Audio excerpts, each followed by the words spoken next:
Oh, yeah, amazing. I had a brain freeze. Yeah, it was good. What do you think that'll do for you in these last stretch of games? What, the break? Yeah. Nothing really. I kind of regretted it, honestly. No, I'm kidding. I'm fine.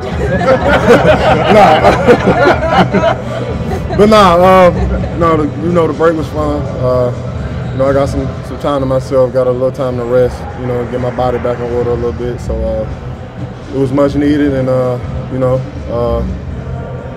kind of got a fresh start coming in for the second half of the season. So hopefully I can finish out strong. As you kind of reflect on the 11 games you did play, what did you like? What do you want to do better? Just know I got a lot of room for improvement. I feel I can be a lot better than I was. So, I'm going to use this second half to make sure I'm better than I was, the recent 11. Conditioning, obviously. Still finding my rhythm, my timing, stuff like that. Just general basketball stuff, which would all come with time. Do you think it sounds like from what Steve was saying, you and Rick don't have a specific minutes restriction? Y'all see what I'm dealing with here? Like you feel me though? Right. But nah, Rick and Steve have been great, throughout this whole process. Just helping me get back into the game, the flow of things. So, I trust them, through this situation to put me in the right position. So, hopefully this minute increase is significant. How hard is it to keep getting that conditioning up? Because I think fans would look at the group of games that you have, the way you established yourself. They were a good collection of games. But what's the level to get to next? The things that you need to do to get to conditioning? I know myself as a player. Obviously I want to come in and fit into the scheme of things with the team and, the flow of things. But I obviously know myself as a player and my ability. So, I know I'm not at that level that I want to be yet. So, still a work in progress. With the timing of the break, was it weird for you considering you have 11 games in and you're just getting to that level where you're trying to be conditioning-wise and you have 5 days off? Was that weird for you? It was kind of weird because it's almost kind of like the minute thing. It's like once I kind of get my rhythm going, it's like, it's time to come out. So, but like I said, I also needed that break. Why did I say the echo? I think it's his speaker.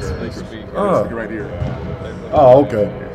But what was I saying? You said how it was weird just to have that 5 break. Oh yeah. So I also know I needed it, just to get my body back in order and rest it up and get it as fresh as possible. So plan on pushing, trying to get to that next level, and hopefully it's an improvement.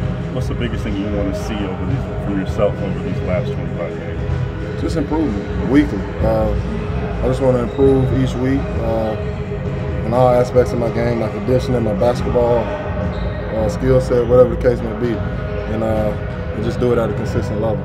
What's the value of getting a mental break too? Because what you're doing is tough. Honestly, it's actually become a lot easier. I feel like I've went through the hard part, and basketball comes easy for me, per se. So, it's just a matter of time before things really get to rolling for me. What do you feel your post-game is being compared to other aspects of your offensive game right now? Woo! Got some work to do. Yeah, I got some work to do. Did you see what happened to Zion and his shoe? Did you? Yeah. I don't have anything to do. I'm a Puma guy. So. You ever bust through a shoe like that? Not in Pumas. Mark, you obviously lived in Kentucky as a top prospect, top pick. What was your question? I ain't hear you. You lived in Kentucky, you're a top prospect, a top pick coming up. What would you advise whether Zion or some kid coming behind him and said, how you weigh playing that year in college or sitting out and taking care of business behind the scenes before the draft? Well, knowing what I know now, college is bullshit. College basketball, the NCAA is bullshit. So my advice to him is do what's best for you and your family. And obviously college isn't. It can't really it does nothing for you at this point. You've proven you're, the #1 pick coming out. You've proven your talent. Get ready for the next level because it's happening. That's my opinion, knowing what I know now. Obviously, when I was at that age, you enjoy the moment, you enjoy the experience and all that, but I mean, there's so many risks involved to get to the ultimate goal, which is, this level. So just do what's best for him and his family. Is that opinion from things you've seen since you entered the league, or just not even my experience in college? Because I love my experience in college. That was some of the best years of my life playing basketball.